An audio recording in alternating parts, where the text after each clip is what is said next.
Assalamualaikum warahmatullahi wabarakatuh. Berjumpa kembali dengan catatan Syafiq Hasim. Salah satu persoalan terbesar yang dihadapi oleh kita semua dalam masa COVID-19 ini adalah kesulitan kita dalam menjalani hidup. Hidup yang saya maksud adalah mencari dan mempertahankan kehidupan yang layak dan normal. Kehilangan pekerjaan, penurunan usaha, dan masih banyak lagi. Mereka yang mengalami kesulitan dalam mendapatkan bagaimana cara hidup ini hampir merata. Semua kelas sosial mengalami hal yang sama dalam derajat yang mungkin berbeda. Ada sebagian masyarakat yang masih bisa merasakan penghidupan yang layak, namun saya yakin jumlahnya juga menurun.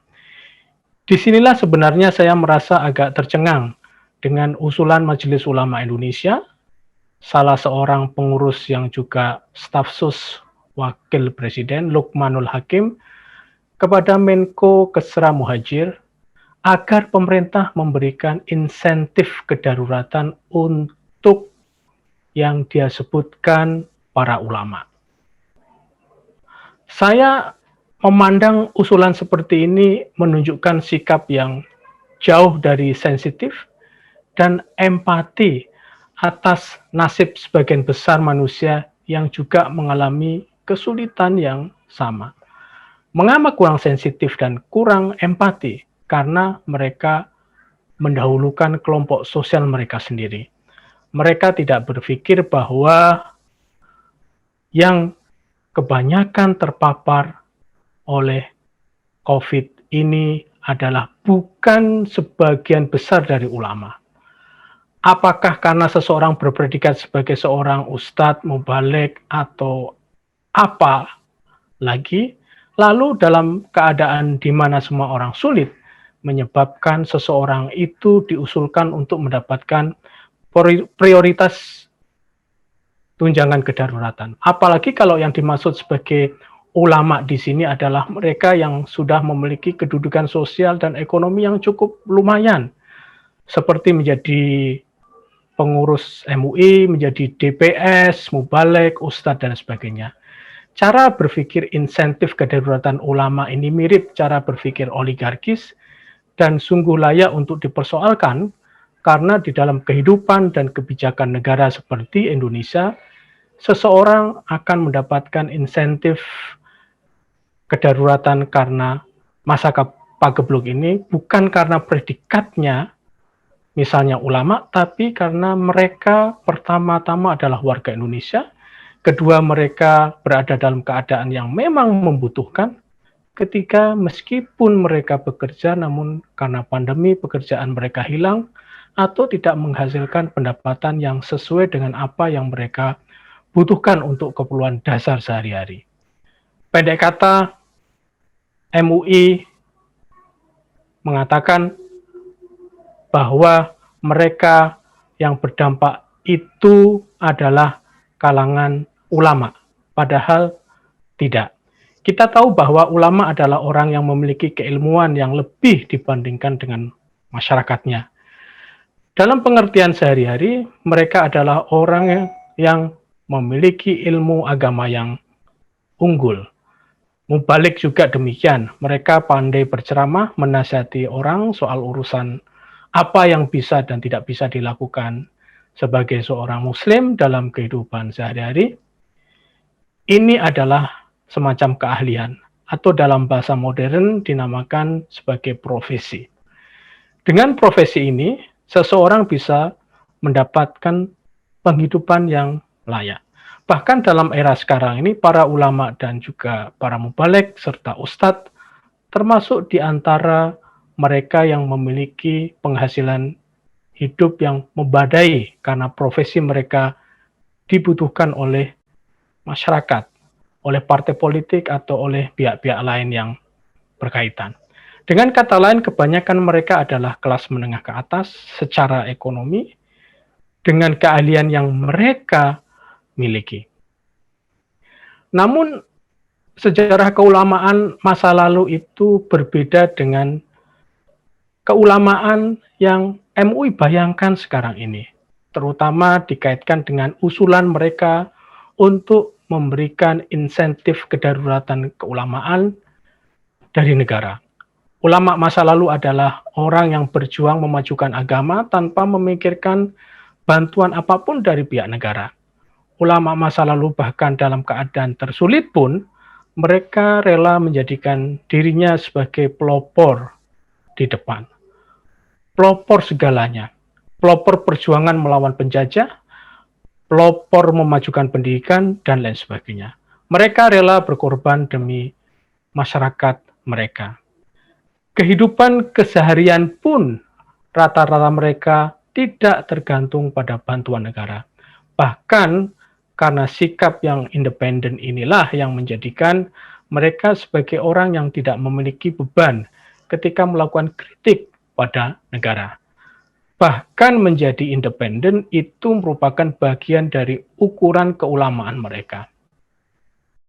Dengan kata lain, bayangan keulamaan yang dibahasakan oleh MUI sebagai kelompok masyarakat yang butuh diberi insentif kedaruratan adalah hal yang sangat berbeda dengan sikap keulamaan pada masa lalu. Karenanya saya memiliki pendekatan lain daripada pendekatan yang diberikan oleh MUI. Mungkin jika kita tanya langsung ke para ulama, lebih mana yang didahulukan, apakah insentif untuk mereka atau untuk profesi lain yang lebih membutuhkan yang didahulukan? Bisa jadi jawabannya untuk orang lain lebih dulu, kita para ulama masih bisa bertahan. Itu imajinasi saya tentang keulamaan. Saya nggak tahu benar apakah imajinasi saya benar atau tidak, tapi yang jelas dasar saya adalah sejarah peranan ulama di masa lalu. Namun dari segi sosiologi politik, organisasi terkadang memang banyak yang memerankan peran seperti yang dilakukan oleh MUI. Mereka bertindak demikian untuk mengawetkan otoritas yang sudah mereka dapatkan dan orang yang mereka klaim diwakilinya selama ini. Dengan cara ini organisasi bisa bertahan.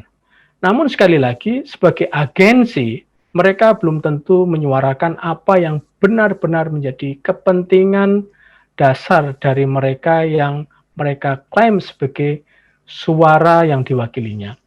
Ini realitas yang seringkali terjadi di tengah-tengah kehidupan keorganisasian kita.